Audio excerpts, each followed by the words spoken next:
Okay, it is What You Strappin, episode 20. Once again, on my Glycine GL0251, the Chief, purest model. And this is probably my favorite watch, so it's no wonder I've been wearing this a lot. Back to back to back to back, and back again, and probably again. But today I have tried this on a Rios 1931 Nature Buffalo leather strap, I believe it's called. This is the black version. They come in, I believe, a tan and a brown color of some sorts. I just went with the black. It's got good texturing on it. Contrast stitching. It's really good quality, and they can be surprisingly hard to find. Sometimes they get out of stock and it takes a while to get back in stock, and I ended up having to order this, I believe, from Germany or somewhere nearby over there in Europe, because the local suppliers that I normally would get these straps from, just it's indefinite when they would get them in, and so screw it. Anyways, it's a great strap, very comfortable, pliable, good looking for any kind of pilot style watch, Flieger, GMT such as this. It's basically an aviator style watch. And what I like about this is the stitching, the way it kind of overlaps right here on itself. I've debated getting a bund strap for a while, but there's nothing that really is made in the way that I like it. There's usually that extra, that leather flap or piece that goes between the strap and the watch case and your wrist. You know what I'm talking about. It's usually quite a bit wider than the watch, and it just adds all this extra bulk, and it looks a little bit too fussy or complicated. I don't know. I've only found one that looks kind of good. It comes as one of the strap options that you can get with the Oris 1917. Is that the model? It's a heritage model, big crown. It's just a two-hander. It looks very vintage. It has cathedral hands, kind of Gothic style writing. It's got this unusual pusher near the 2 o'clock position that allows you to it's a little gimmick, but I guess it's the way they used to have certain watches back then, where you push it to be able to set the time. I know it's a safety measure to not make sure you don't accidentally mess up the time, I guess, as I understand it. Anyways, that's a pretty cool watch, but it's a bit pricey. I think it's a little over $2,000, or is it just under? It's up kind of around there. And when I saw it in person at the wind-up, admittedly, I was underwhelmed.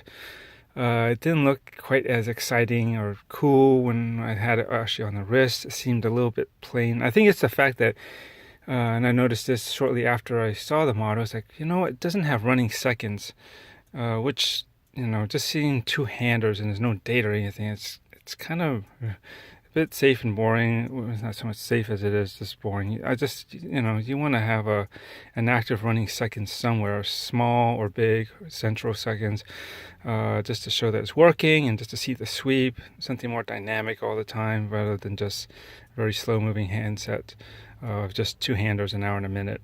So, but I digress. The strap option that comes with it, there is a button option that looks good because that extra leather flap or piece that goes in between is thinner. It's it's narrower. It's not as wide as the watch, and the watch is only like 38 millimeters, I think. So I imagine it's cut a little short, like about 36 millimeters, and it's straight. It's mostly straight. It doesn't really bulge out around the case like a lot of sponge straps can. So it looks pretty tapered and small, and it doesn't extend down the side of the wrist, that leather piece, as far as some of the other bun straps, which just adds to the bulky kind of this looks too much leather wrapped around your wrist on for the watch on certain bun strap styles. But anyways, that's what I would have done if I could get something like that, and I could have it custom made, but I don't know if I want to spend the money yet. So this is kind of like the next best alternative. This will look great in brown as well. Even the kind of tan color, I guess. It's a bit like, it's almost an orangey kind of tan color. Because this kind of, from the side at least, it kind of gives an illusion of sort of like what the bun strap might do with a layering of like leather pieces, as you can sort of see here. But it's, but it doesn't really do that. It doesn't actually go underneath a watch, which that's the other thing too. That actually adds bulk when you have a bun strap. You get that leather piece in the middle between your wrist and the watch head, and that will just add to the height and just there's just a little look more on your wrist, and this doesn't do that. So it gives a similar feel from afar and in some certain angles, but without committing you to a full-on like bun strap system where you got all those layers of leather. And I don't think this is that much. I have to recall. I'm thinking it's about $35 or so.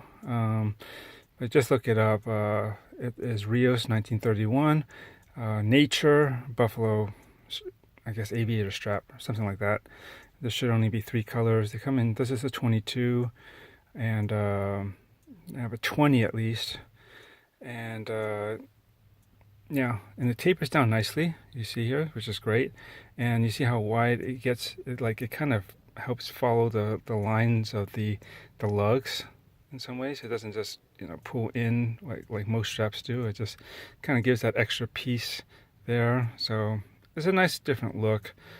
And this is made in Germany as well, so it should be pretty quality stuff here. All right, that's about it. I hope you enjoyed this. I'll see you in the next.